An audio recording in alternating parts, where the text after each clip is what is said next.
The Zareth fleet commander Vextar watched through the massive viewport of his dreadnought, as Earth hung before them like a blue marble against the void.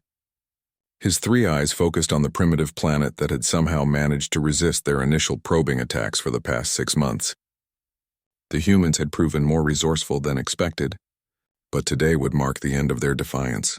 "Commander, our sensors detect unusual activity across the human settlements," reported his tactical officer, mandibles clicking nervously. "They appear to be gathering in large groups outdoors despite our fleet's presence." Vextar's scaled lips curled into what passed for a smile among his species.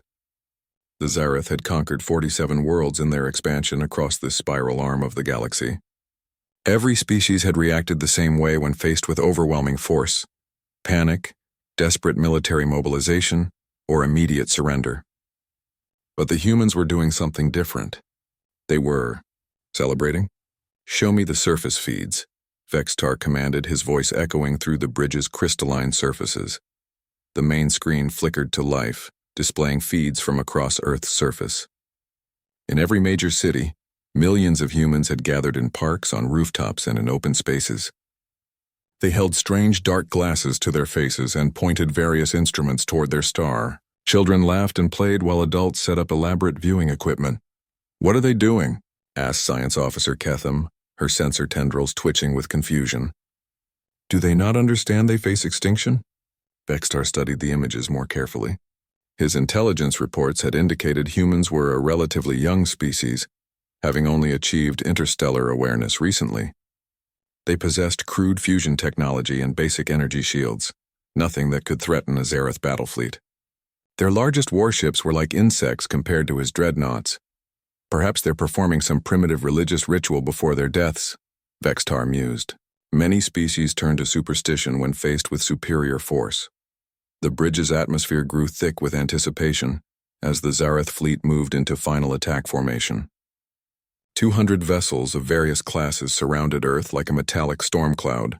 Each ship bristled with plasma cannons and singularity torpedoes capable of cracking continents. Suddenly, the ship's navigation officer called out with alarm in his voice. "Commander, solar readings are anomalous. The star's output is beginning to dim."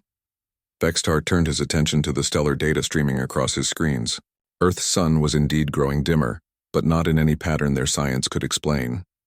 It wasn't the gradual dimming of stellar collapse or the violent fluctuations of solar storms. Something was moving across the star's surface. "Is this some kind of natural eclipse?" Ketham wondered aloud, consulting her astronomical databases. "Our charts show no planetary bodies large enough to cause this effect." The dimming continued, and Vextar felt the first stirring of unease in his chest. In all their conquests, the Zareth had never encountered anything like this. The humans below seemed completely calm, even excited, as darkness began to spread across their world. "Commander, we're receiving a transmission from the human government," the communications officer announced. "They're requesting we observe proper eclipse safety protocols, and they're inviting us to join their viewing parties." Vextar's confusion deepened. These humans were either completely insane or hiding something significant. No rational species would invite their conquerors to a social gathering moments before their annihilation. As the shadow continued to creep across the sun's face, something unprecedented happened. The stars around Earth began to flicker and dim as well. Not just the nearest ones, but distant stars throughout the visible spectrum were showing the same anomalous behavior. "This is impossible," Ketham whispered, her voice filled with growing terror. "Stars across multiple sectors are showing synchronized dimming. Natural phenomena don't behave this way." Vextar gripped his command throne as the implications began to sink in. Whatever was happening wasn't limited to Earth's solar system. The effect was spreading across light years of space simultaneously, defying every law of physics the Zareth understood. On the surface, the humans had grown quiet now, all of them looking up at their darkening sky with expressions of solemn anticipation. The party atmosphere had shifted to something more ceremonial, more profound. Children held their parents' hands while scientists made final adjustments to their instruments. The eclipse reached totality, and Earth was plunged into an eerie twilight. But instead of the usual solar corona that should have been visible around the moon's silhouette, there was something else, something that made Vextar's blood run cold. Geometric patterns of light began to emerge around the eclipsed sun. Not the chaotic beauty of stellar phenomena, but precise mathematical designs that spoke of intelligence and purpose. The patterns grew more complex by the second, forming intricate webs of energy that seemed to pulse with intentionality. "Commander," the sensor operator's voice cracked with fear. "We're detecting massive energy buildups throughout the system. The readings they're off our scales." Vextar stood frozen as he watched the impossible unfold before him. The humans hadn't been celebrating randomly or performing meaningless rituals. They had been waiting for this moment, preparing for something his species couldn't even comprehend. The patterns of light around the eclipsed sun suddenly flared brighter, and every star in the visible sky began to pulse in perfect synchronization. The effect was beautiful and terrifying, like watching the universe itself come alive. For the first time in his military career, Vextar felt genuine fear. The Zareth had built their empire on the assumption that they were the most advanced species in their region of space. Their technology, their weapons, their understanding of physics gave them dominance over every world they encountered. But as he watched the cosmic display unfolding around Earth, Vextar realized they had made a terrible miscalculation. The humans weren't primitive at all. They had simply been hiding their true capabilities, waiting for the right moment to reveal them. The eclipse was ending now, but the changes it had brought were just beginning. And somehow Vexitar knew that everything the Zareth thought they understood about this galaxy was about to change forever. As the last traces of the eclipse faded and normal sunlight returned to Earth, the geometric patterns around the sun didn't disappear. Instead, they solidified into something that made Vextar's tactical displays scream warnings across every screen on his bridge. "Commander, we're reading massive structure materialization throughout the system," his sensor chief reported, voice trembling. They're everywhere." Where empty space had existed moments before, colossal structures now hung in the void like sleeping giants awakening. Stations the size of small moons orbited at precise points around Earth's sun. Defensive platforms that dwarfed the largest Zareth battleships formed geometric patterns throughout the inner solar system. And all of them hummed with energy signatures that made the Zareth fleet's weapons look like primitive clubs. Dr. Sarah Chen stood on the observation deck of Luna Station, one of humanity's hidden installations that had just shimmered into visibility. She adjusted her glasses and smiled as she watched the Zareth fleet's frantic maneuvers on her tactical display. As Earth's Director of Cosmic Defense, she had been planning for this moment for over a decade. "Phase 1 complete," she announced into her communication device. "All solar defense grid elements are now visible and operational. The Zareth fleet appears to be experiencing some confusion." The response came from Admiral Torres aboard the newly revealed command station orbiting Mars. "Confirmed. Director Chen, our guests seem surprised by the welcoming committee. Should we proceed to Phase 2? Sarah looked out at the impossible sight before her. The Zareth had arrived expecting to conquer a primitive world. Instead, they found themselves surrounded by technology that operated on principles their science couldn't even detect. The humans had learned much in the century since first contact with the peaceful Ardenti traders, who had warned them about the Zareth expansion. "Not yet, Admiral. Let them process what they're seeing. Fear is a powerful teacher." Aboard the Zareth flagship, chaos reigned.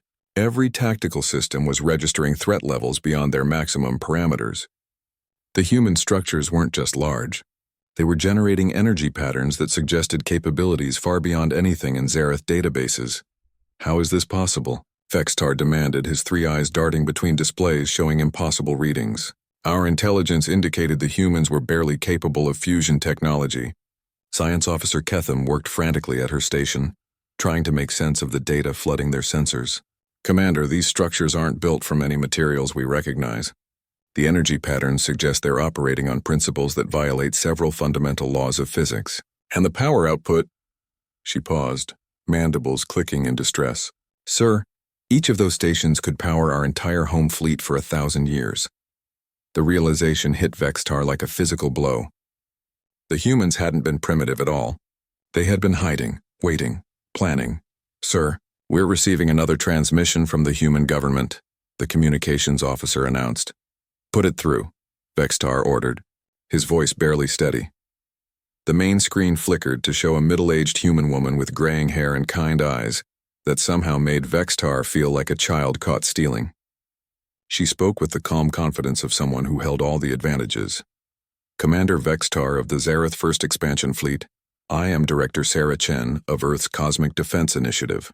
I hope you've enjoyed our little demonstration. The solar eclipse provided the perfect opportunity to reveal some of our capabilities. Vextar found his voice, though it came out as more of a growl. You've been hiding this technology. Our intelligence reports were completely wrong. Sarah's smile never wavered. Your intelligence was exactly what we wanted it to be. You see, Commander, humanity learned long ago that sometimes the best defense is to appear defenseless. When the Ardenti warned us about your expansion 20 years ago, we decided to prepare. Impossible, Ketham interjected from her station. These installations would take centuries to build, even with our most advanced construction techniques. You're thinking too conventionally, Sarah replied. When you understand the fundamental nature of space-time itself, construction becomes a matter of convincing reality to rearrange itself. We didn't build these stations, Commander. We grew them. The implications sent chills through every Zareth officer on the bridge. The humans weren't just technologically advanced. They had achieved mastery over the basic fabric of the universe itself. What do you want? Vextar asked, his imperial arrogance crumbling. What we've always wanted, Sarah said simply, to be left alone to develop in peace. Your expansion ends here, Commander. The question is whether it ends with negotiation or demonstration. Before Vextar could respond, his tactical officer cried out in alarm. Commander! New contacts. Massive signatures appearing throughout the fleet. The display showed something that made Vextar's blood freeze in his veins. Zareth ships throughout the fleet were reporting the sudden appearance of massive structures directly alongside them. Not attacking, not threatening, just present. Each human construct was easily 10 times the size of the Zareth vessel it shadowed, hanging in space like a silent promise of overwhelming force. How did they get so close without triggering our sensors? The tactical officer whispered. Sarah's voice came through the speakers with disturbing clarity. Because, Commander, your sensors can only detect what they're designed to recognize. Our ships exist in a slightly different phase of reality until we choose to interact with your dimension. The bridge fell silent except for the humming of stressed electronics. Every Zareth officer was beginning to understand that they weren't facing a primitive species armed with crude weapons. They were facing beings who had transcended the normal limitations of physics itself. I'm going to give you a choice, Commander Vextar, Sarah continued. You can order your fleet to withdraw beyond the solar system and never return. In exchange, we'll pretend this unfortunate misunderstanding never happened, or... She paused, and every display in the Zareth fleet began showing the same image. A small probe drifting through space near what had once been the Zareth homeworld. The planet was intact, its cities functioning normally, but something was different. The orbital defense platforms that had protected it for millennia were simply gone, as if they had never existed. That probe was deployed this morning local time, Sarah explained calmly. When we decided to reveal ourselves, we thought it best to ensure you understood the full scope of the conversation we're having. Vextar stared at the impossible images. Their homeworld was 47 light-years away. Even their fastest ships took months to travel that distance. Yet somehow, the humans had reached it instantly and demonstrated their ability to remove any target they chose without causing collateral damage. The message was clear. Humanity didn't just possess superior technology. They possessed the ability to strike anywhere in the galaxy whenever they chose. The Zareth Empire, built on fear and overwhelming force, had encountered something that made their greatest weapons irrelevant. For the first time in his life, Vextar understood what it meant to be completely outmatched. The Zareth bridge remained silent for long moments as the implications of what they had witnessed sank in. Vextar's military training warred with the evidence before his eyes. Everything he had been taught about warfare, about conquest, about the natural order of the galaxy was crumbling around him. Commander, his communications officer said quietly, the humans are transmitting additional data. They're showing us tactical assessments of our entire fleet. The main display filled with detailed schematics of every Zareth vessel, complete with structural weak points, weapon capabilities, and crew complements. But what made Vextar's hands tremble was the timestamp on the analysis. It had been completed 3 months before the Zareth fleet had even left their staging area. They knew we were coming, he whispered. They knew everything. Sarah Chen's voice returned, still carrying that infuriatingly calm tone. Commander, I can see you're struggling with some difficult realizations. That's understandable. Your species has built an empire on the assumption that you represent the pinnacle of military evolution in this region of space. Today you're learning that assumption was incorrect. Ketham looked up from her station, her sensor tendrils writhing with agitation. Commander, I'm detecting quantum fluctuations throughout our hull structure. It's as if something is examining us at the molecular level. We're performing detailed scans to ensure you haven't brought any nasty surprises with you, Sarah explained, as if reading their sensors. Don't worry, it's completely non-invasive. We're simply making sure you don't have any planet killers or biological weapons that might accidentally deploy during our conversation. The casual mention of technologies that could threaten entire worlds sent another chill through the Zareth crew. The humans spoke of planet-killing weapons as if they were minor inconveniences rather than the ultimate expressions of military power. I don't understand, Vextar said, his voice barely audible. If you possess such capabilities, why hide them? Why allow us to believe you were vulnerable? The screen shifted to show Sarah standing in what appeared to be a garden filled with earth plants, and several alien species Vextar didn't recognize. The setting was peaceful, almost domestic, yet somehow more intimidating than any throne room or war chamber. Because, Commander, true strength doesn't need to announce itself, Sarah replied, gently tending to a flowering plant that seemed to glow with its own inner light. We learned that lesson the hard way during our own violent period. When you possess the power to reshape reality, restraint becomes more important than capability. She turned to face the camera directly, and Vextar saw something in her eyes that made him understand why his species' usual intimidation tactics had failed so completely. There was no fear there, no uncertainty. Only the quiet confidence of someone who had already considered every possible outcome. Your expansion has consumed 47 worlds, Commander. 47 unique civilizations, each with their own cultures, dreams, and contributions to the cosmic community. We've been monitoring your progress for decades, hoping you might eventually choose a different path. The display changed again, showing images from the conquered worlds. But these weren't the sanitized reports from Zareth intelligence. These were detailed records of what had actually happened to the subjugated populations, the destroyed cities, the lost knowledge and art that would never be recovered. We hoped, Sarah continued, that you might eventually encounter someone who would make you reconsider your choices. We hoped it wouldn't need to be us. Vextar felt something he had never experienced before. Shame. The images showed the true cost of Zareth expansion from the perspective of the conquered rather than the conquerors. He had always told himself they were bringing order to the galaxy, imposing Zareth civilization on primitive worlds. But seeing the reality through human eyes, he began to understand what they had actually been doing. Why show us this? He asked, his voice thick with emotions he couldn't name. Because, Sarah said gently, despite everything your species has done, we still believe in the possibility of redemption. The Zareth weren't always conquerors. Your earliest histories speak of a peaceful people who reached for the stars to explore and learn, not to dominate. The bridge crew exchanged glances. Sarah was referring to texts from their pre-expansion era, documents that were supposed to be classified at the highest levels of Zareth government. How could she possibly know about their ancient philosophers and their dreams of peaceful contact with other worlds? We've been studying your culture for much longer than you might imagine, Sarah continued, somehow anticipating their thoughts. We know about Zarthol the Wanderer, who first dreamed of traveling to distant suns to learn from alien minds. We know about the Great Convergence, when your people first agreed to venture beyond your homeworld not as conquerors but as students. Ketham's mandibles clicked in astonishment. Those are sacred texts. How could they possibly? How could we know about documents that exist only in your most secure archives? Sarah smiled sadly. Because we've been watching, hoping that someday your people might remember who you used to be before fear and pride led you down the path of conquest.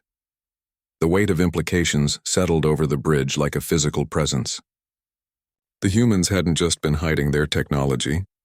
They had been studying Zareth culture with the thoroughness of scientists examining a fascinating specimen. They understood the Zareth better than the Zareth understood themselves. What happens now? Vextar asked, his imperial arrogance completely evaporated. That depends entirely on you, Commander, Sarah replied. We could demonstrate our capabilities more. definitively. Your fleet could simply cease to exist, scattered across dimensions your physics can't even name. Your empire could find itself facing technologies that make your greatest weapons obsolete. She paused, allowing the implications to sink in. Or, she continued, you could choose to remember what your people once were. You could take this opportunity to break the cycle of conquest and return to the path of peaceful exploration your ancestors dreamed of. On the tactical display, the massive human structures continued their silent vigil around the Zareth fleet. They didn't need to move or demonstrate their weapons. Their mere presence was demonstration enough of humanity's overwhelming superiority. We're not asking you to surrender, Sarah said. We're offering you the chance to evolve, to become worthy of the legacy your ancestors left you. For the first time in centuries of expansion, a Zareth fleet commander found himself contemplating retreat, not out of tactical necessity, but out of moral obligation. And somehow that possibility was more terrifying than any weapon humanity might have deployed against him. The silence on the Zareth bridge stretched for several minutes as Vextar wrestled with decisions that would reshape not just his own fate, but potentially the destiny of his entire species. His training screamed at him to fight to find some tactical advantage, to maintain Zareth superiority at all costs, but the evidence before his eyes made such thoughts seem like the desperate fantasies of a child. Commander, his tactical officer spoke hesitantly. We're receiving reports from the outer perimeter. The human structures are doing something. The main display showed the furthest edges of human space around Earth's solar system. The massive stations there were generating waves of energy that rippled outward like stones thrown into a cosmic pond. But these weren't weapons discharges or defensive measures. They were something far more disturbing. Analysis, Vexitar commanded, though his voice lacked its usual authority. Ketham worked frantically at her station before looking up with wonder and terror in her compound eyes. Commander, they're sending messages. Faster than light communications to everywhere. Everywhere? Every star system within 1,000 light years. Every known civilization, every species we've encountered. Every world in our databases and dozens we've never seen before. The humans are announcing what happened here today to the entire galactic community. Sarah's voice returned, carrying what might have been sympathy.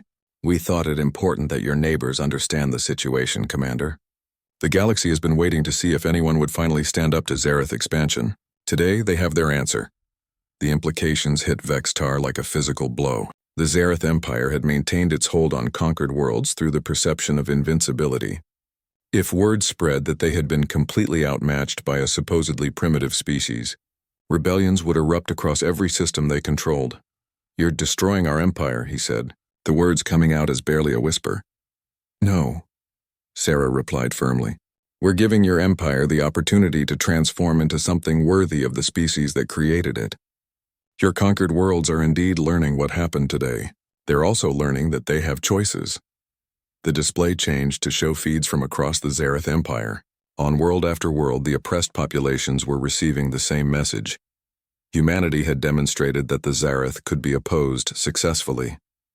More importantly, they were receiving detailed information about the peaceful alternatives to conquest that other species had chosen. We're not encouraging rebellion, Sarah continued. We're providing education. We're showing your subjects that there are other ways to organize interstellar society. Ways based on cooperation rather than domination. Vextar watched his empire begin to crumble in real time. But strangest of all, he found himself feeling something that might have been relief. The weight of maintaining Zareth supremacy through fear and violence had been crushing his people for generations. Perhaps it was time for that burden to be lifted. What would you have us do? He asked, surprising himself with the question. We'd have you choose, Sarah said simply. Your fleet can return home. Your government can begin the process of transitioning from an empire of conquest to a federation of cooperation. Your people can rediscover the wonder of peaceful contact with other minds. And if we refuse, the display showed a new image that made every Zareth heart stop beating for a moment. It was their homeworld again. But this time the view pulled back to show the entire system. Surrounding it were human structures that dwarfed even the massive installations around Earth. They hadn't been there moments before, but they were there now. As if they had simply decided to exist. Then your species will need to learn about consequences, Sarah said quietly. Not extinction, Commander. We're not monsters. But isolation, Complete separation from the galactic community until you can demonstrate that you've remembered how to be civilized. The threat was delivered with such calm certainty that Vextar found it more terrifying than any battle cry or weapon demonstration. The humans weren't angry or vengeful. They were simply stating facts about what would happen if certain choices were made. How? Vextar asked desperately. How could we possibly transition? Our entire society is built around military conquest. Our economy, our government, our very identity depends on expansion. For the first time, Sarah's expression softened with something that might have been genuine compassion. The same way humanity did, Commander. One choice at a time. One generation at a time. One world at a time. The display changed again to show images of Earth's own history, scenes of war and destruction, of conquered peoples and fallen civilizations. But then the timeline progressed, showing gradual change, the slow evolution from a species that solved problems through violence to one that had learned to build rather than destroy. We weren't always what we are now, Sarah admitted. There was a time when humanity might have chosen the same path your people did. When we first developed interstellar travel, some of our leaders advocated for expansion through conquest. They believed it was the natural order of things. What changed? Ketham asked, speaking for the first time since the crisis began. We met the Ardenti, Sarah replied, and the display showed images of graceful crystalline beings whose very presence seemed to radiate peace. They were the first truly advanced species we encountered. They could have conquered us easily, but instead they chose to teach us. They showed us that intelligence without wisdom leads only to destruction. The images continued, showing the long process of human transformation. Generations of learning, of making mistakes and correcting them, of slowly building a society based on growth rather than dominance. They gave us time to grow up, Sarah continued. They protected us from species like yours until we were mature enough to protect ourselves. Today we're extending that same opportunity to you. Vextar felt something shift deep in his consciousness. For the first time in his life, he was seeing his species from the outside, understanding how they appeared to the rest of the galaxy. The revelation was painful but necessary. If we agreed to this transformation, he said slowly, how could we trust that you wouldn't simply destroy us when we're vulnerable? Sarah's smile was radiant with genuine warmth. Because, Commander, that's not who we choose to be. The power to destroy is meaningless compared to the power to create, to nurture, to help others become the best versions of themselves. She gestured toward something off-screen, and the display showed representatives from dozens of species working together in what appeared to be a vast space station. Zarath scientists were among them, collaborating on projects that would have been impossible for any single species to complete. This is Harmony Station, Commander. It was built by the Galactic Cooperative 20 years ago. Your people's theoretical physicists contributed significantly to its design, though they had to do so in secret to avoid persecution by your military government. The implications were staggering. There were Zarath who had already chosen a different path, who had been working toward peaceful cooperation despite the risk to their lives and families. The future is already beginning, Sarah said gently. The only question is whether you'll be part of building it or part of the past it replaces. For the first time in his career, Vextar found himself genuinely considering surrender not as a military necessity, but as a moral choice. The transformation began with a single word. Yes. Vextar spoke it quietly, but in the silence of the bridge, it carried the weight of epical change. His officers stared at him in shock, some with horror, others with what might have been relief. Their supreme commander, the architect of 7 successful planetary conquests, had just agreed to surrender without firing a single shot. Yes, he repeated, stronger this time. We accept your terms. Sarah's expression showed no triumph, no satisfaction at victory. Instead, she displayed the careful attention of a teacher watching a student take their first difficult, but necessary steps. That's the beginning, Commander, not the end, she said gently. The real work starts now. Are you prepared for your people to see you as a traitor to everything they believe the Zarath Empire represents? Vextar looked around his bridge at officers who had followed him through countless battles. Some appeared angry, their mandibles clicking with barely contained fury. Others seemed confused, struggling to understand how their reality had shifted so completely. But a few, including Ketham, showed something that surprised him. Hope. Perhaps, he said slowly. It's time for the Zareth Empire to represent something different. The display changed to show feeds from across the fleet. Ship after ship was reporting the same phenomenon.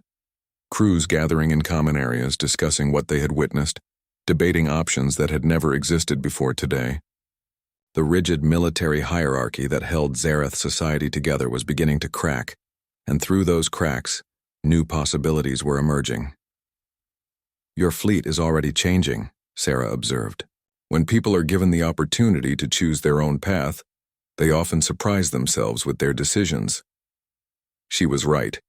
On dozens of screens, Vextar could see Zareth soldiers and officers engaged in discussions that would have been considered mutinous just hours earlier. They weren't talking about military tactics or conquest strategies. They were talking about home, about families, about the possibility of a future that didn't require constant warfare to maintain. What happens to our conquered worlds? Asked Tactical Officer Mordan, speaking for the first time since the crisis began. Sarah turned her attention to him with the same patient focus she had shown Vexistar. They choose their own futures, Officer Mordan. Some may decide to maintain their alliance with the Zareth, but as equals rather than subjects. Others may choose independence. Still others may join the Galactic Cooperative. The choice belongs to them. And if they choose independence but can't defend themselves? Ketham asked. There are other predatory species in the galaxy. Without Zareth protection, some of these worlds will be vulnerable to conquest by others. Which brings us to the second part of this conversation, Sarah replied. The display showed new images of Zareth vessels, but these ships were different. They carried the same basic design aesthetics but were clearly built for exploration and defense rather than conquest. Their hulls bore the symbols of the Galactic Cooperative alongside traditional Zareth markings. These ships are operated by Zareth crews working with the Cooperative's Peaceful Contact Initiative. Your people have always been excellent warriors, Commander. That doesn't have to change. Warriors are still needed in the galaxy, but to protect rather than conquer, to defend the vulnerable rather than exploit them. The concept hit Vextar like a revelation. The warrior ethos that defined Zareth culture didn't have to be abandoned. It could be redirected toward protection instead of domination. The skills his people had developed over centuries of military expansion could be used to safeguard the very worlds they had once threatened. You've thought this through very carefully, he observed. We've had 20 years to prepare, Sarah admitted. When the Ardenti warned us about your expansion, we didn't just build defenses. We studied your culture, your history, your potential. We've been hoping for this day while simultaneously preparing for the possibility that it might never come. And if it hadn't come, if we had chosen to fight? Sarah's expression grew somber. Then the galaxy would have lost something precious. The Zareth people have contributed immensely to galactic civilization, even while your government pursued conquest. Your artists, your scientists, your philosophers have enriched every species they've encountered. Losing that would have been a tragedy for everyone. She gestured. And the display showed examples of Zareth cultural contributions. Scientific discoveries that had advanced medicine across dozens of worlds. Artistic works that had influenced alien aesthetics for generations.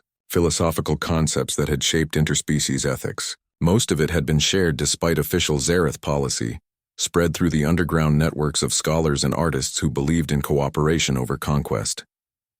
We know who you really are, Sarah said softly. Not the empire you've built, but the people beneath it.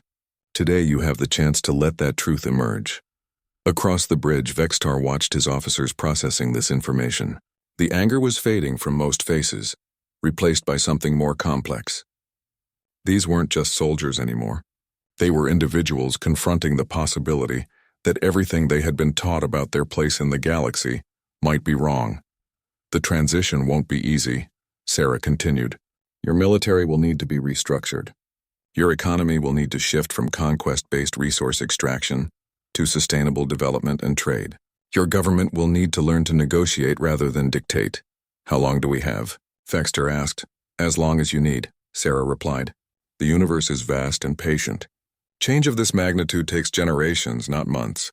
But it has to begin somewhere, with someone choosing to step off the path of conquest and onto the path of growth. The display changed one final time, showing a vast starscape filled with ships from dozens of species, all working together on projects that defied imagination. Massive space habitats that could house billions, scientific installations that pushed the boundaries of known physics, art installations that spanned entire solar systems.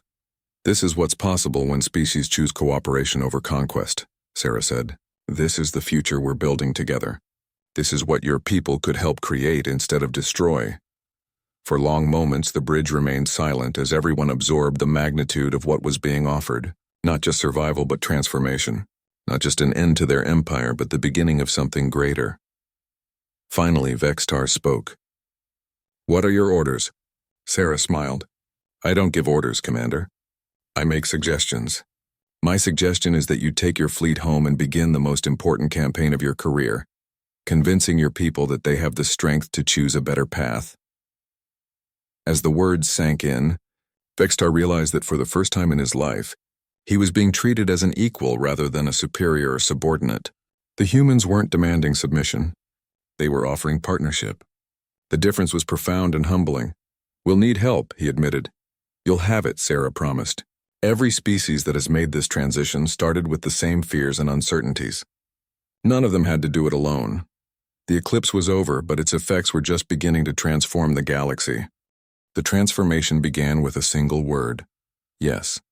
Vextar spoke it quietly, but in the silence of the bridge it carried the weight of epical change.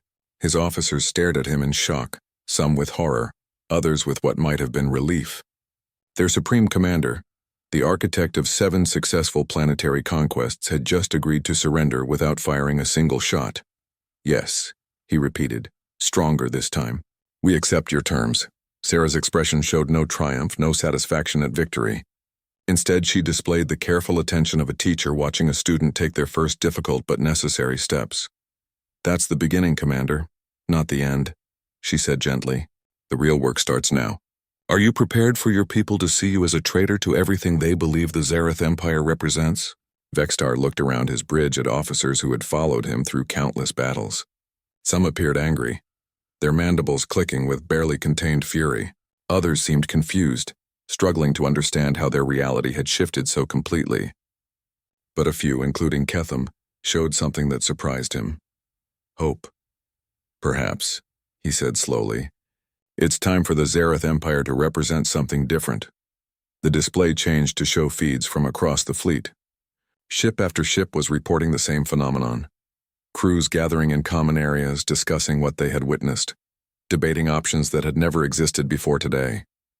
The rigid military hierarchy that held Zareth society together was beginning to crack, and through those cracks, new possibilities were emerging. "Your fleet is already changing," Sarah observed. "When people are given the opportunity to choose their own path, they often surprise themselves with their decisions." She was right. On dozens of screens, Vextar could see Zareth soldiers and officers engaged in discussions that would have been considered mutinous just hours earlier. They weren't talking about military tactics or conquest strategies. They were talking about home, about families, about the possibility of a future that didn't require constant warfare to maintain.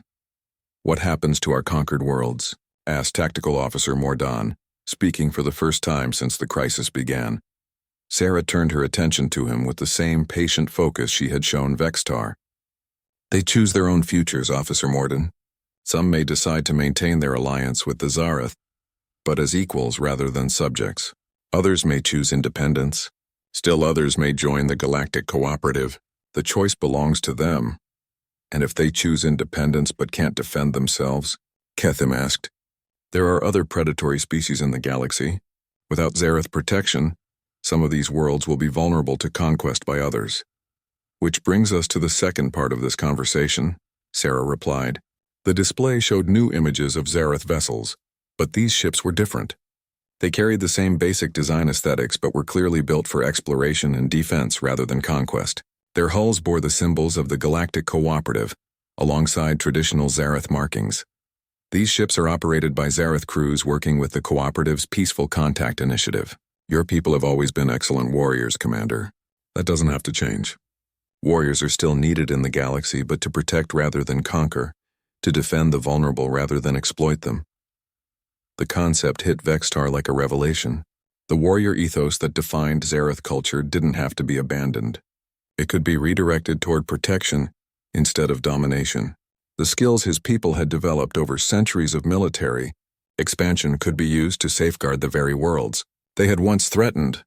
"You've thought this through very carefully," he observed. "We've had 20 years to prepare," Sarah admitted. "When the Ardenti warned us about your expansion, we didn't just build defenses. We studied your culture, your history, your potential. We've been hoping for this day while simultaneously preparing for the possibility that it might never come. And if it hadn't come? If we had chosen to fight?" Sarah's expression grew somber. "Then the galaxy would have lost something precious. The Zareth people have contributed immensely to galactic civilization. Even while your government pursued conquest, your artists, your scientists, your philosophers have enriched every species they've encountered. Losing that would have been a tragedy for everyone," she gestured.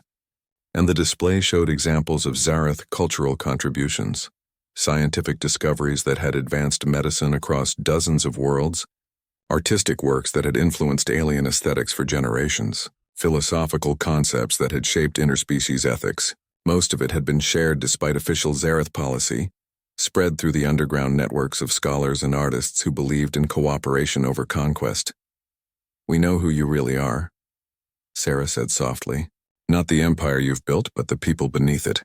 Today, you have the chance to let that truth emerge." Across the bridge, Vextar watched his officers processing this information. The anger was fading from most faces, replaced by something more complex. These weren't just soldiers anymore. They were individuals confronting the possibility that everything they had been taught about their place in the galaxy might be wrong. "The transition won't be easy," Sarah continued. "Your military will need to be restructured. Your economy will need to shift from conquest-based resource extraction to sustainable development and trade. Your government will need to learn to negotiate rather than dictate." "How long do we have?" Vextar asked. "As long as you need," Sarah replied. "The universe is vast and patient. Change of this magnitude takes generations, not months. But it has to begin somewhere, with someone choosing to step off the path of conquest and onto the path of growth." The display changed one final time, showing a vast starscape filled with ships from dozens of species, all working together on projects that defied imagination. Massive space habitats that could house billions. Scientific installations that pushed the boundaries of known physics. Art installations that spanned entire solar systems. "This is what's possible when species choose cooperation over conquest," Sarah said. "This is the future we're building together. This is what your people could help create instead of destroy." For long moments, the bridge remained silent as everyone absorbed the magnitude of what was being offered. Not just survival, but transformation. Not just an end to their empire, but the beginning of something greater. Finally, Vextar spoke. "What are your orders?" Sarah smiled. "I don't give orders, Commander. I make suggestions. My suggestion is that you take your fleet home and begin the most important campaign of your career, convincing your people that they have the strength to choose a better path." As the words sank in, Vextar realized that for the first time in his life, he was being treated as an equal rather than a superior or subordinate. The humans weren't demanding submission. They were offering partnership. The difference was profound and humbling. "We'll need help," he admitted. "You'll have it," Sarah promised. "Every species that has made this transition started with the same fears and uncertainties. None of them had to do it alone. The eclipse was over, but its effects were just beginning to transform the galaxy." 3 years after the eclipse, Sarah Chen stood once again on the observation deck of Luna Station, watching something that would have been impossible to imagine just a few short years ago. The space around Earth buzzed with activity, as ships from dozens of species worked together on humanity's latest project, the construction of Beacon Station, a massive installation designed to serve as a lighthouse for peaceful contact between species across the galaxy. Among the construction crews, Zareth engineers worked alongside Ardenti technicians and human designers, their combined efforts creating something far more beautiful and functional than any single species could have achieved alone. The sight filled Sarah with quiet satisfaction. The transformation that had begun during the eclipse had exceeded even her most optimistic projections. "Director Chen," came a familiar voice from behind her. She turned to see Vextar approaching, though he looked very different from the Imperial commander she had first encountered. His military uniform had been replaced with the simple work clothes of an engineer, and his bearing showed the confidence of someone who had found purpose beyond conquest. "Commander," she replied warmly, using his old title out of respect for the journey he had traveled. "I see your people's integration with the construction teams is proceeding smoothly." "Better than smoothly," Vextar replied, genuine enthusiasm in his voice. "Do you know what we accomplished yesterday? A joint Zareth Ardenti team solved the power distribution problem that had been blocking progress on the station's central core.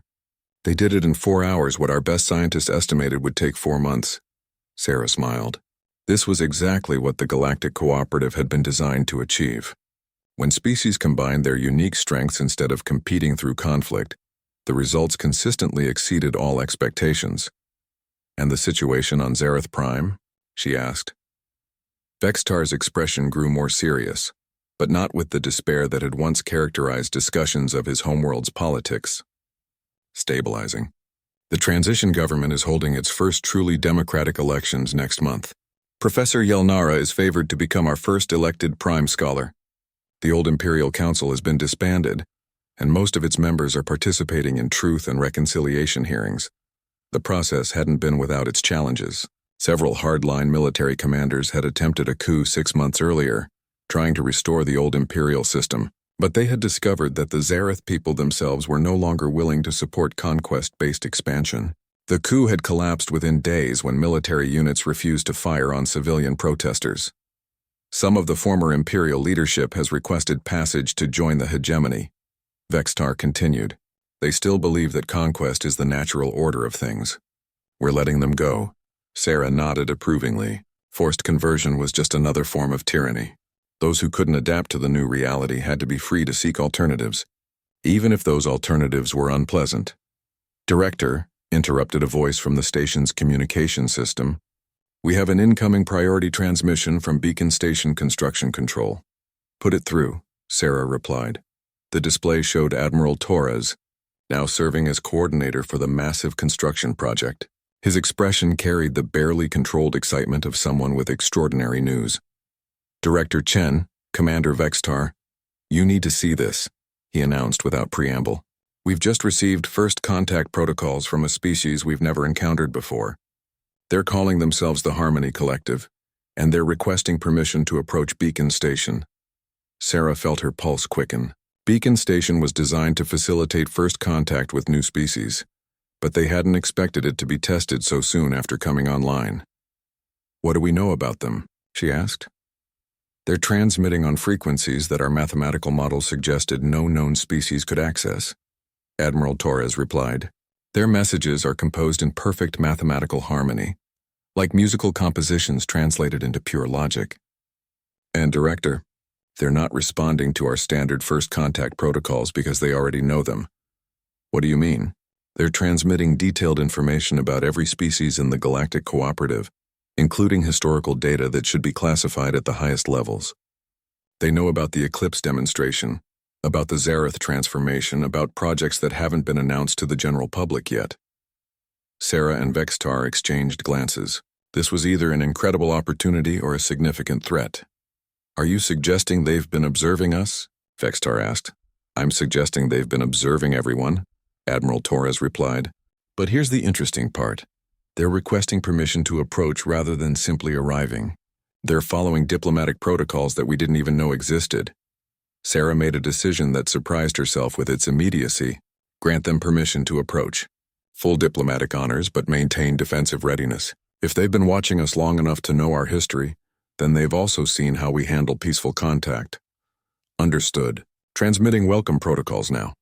The display changed to show a view from Beacon Station's external cameras. For several minutes, nothing happened.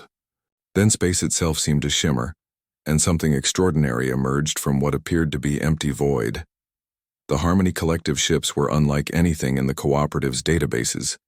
They seemed to be grown rather than built, their organic curves suggesting plant life rather than mechanical engineering. But most remarkably, they moved through space in perfect synchronization, like dancers performing a carefully choreographed ballet among the stars. "My God," Sarah whispered. "They're beautiful." The lead ship approached Beacon Station with a grace that defied physics, stopping at precisely the optimal distance for communication.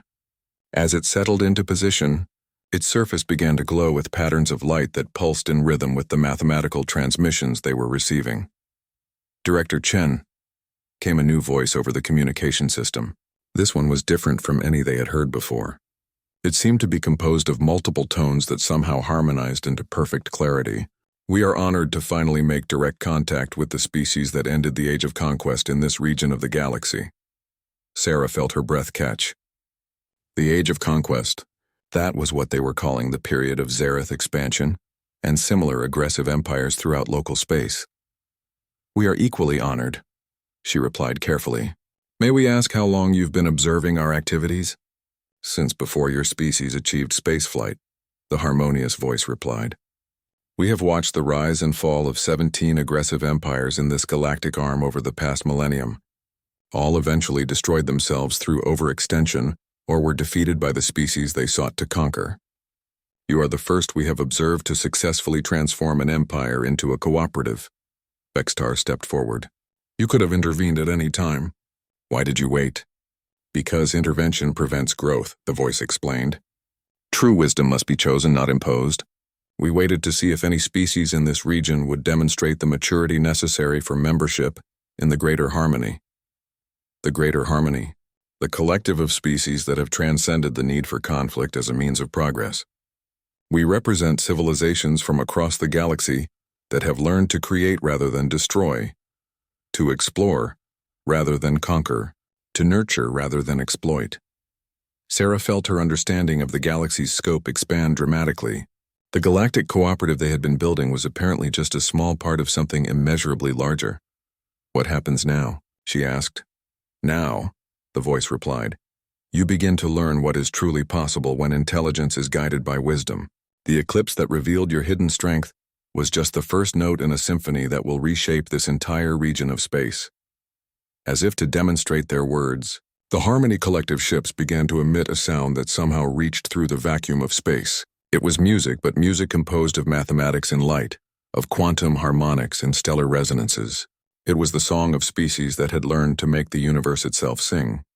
Sarah looked out at the construction of Beacon Station, at the Zareth and Human and Ardenti crews working together to build something greater than any of them could achieve alone. The eclipse had ended the Age of Conquest, but it had also begun something far more extraordinary, the Age of Harmony. The transformation that had started with a single choice during a solar eclipse was spreading across the galaxy, one species at a time, one world at a time, one heart at a time, and somehow Sarah knew this was just the beginning.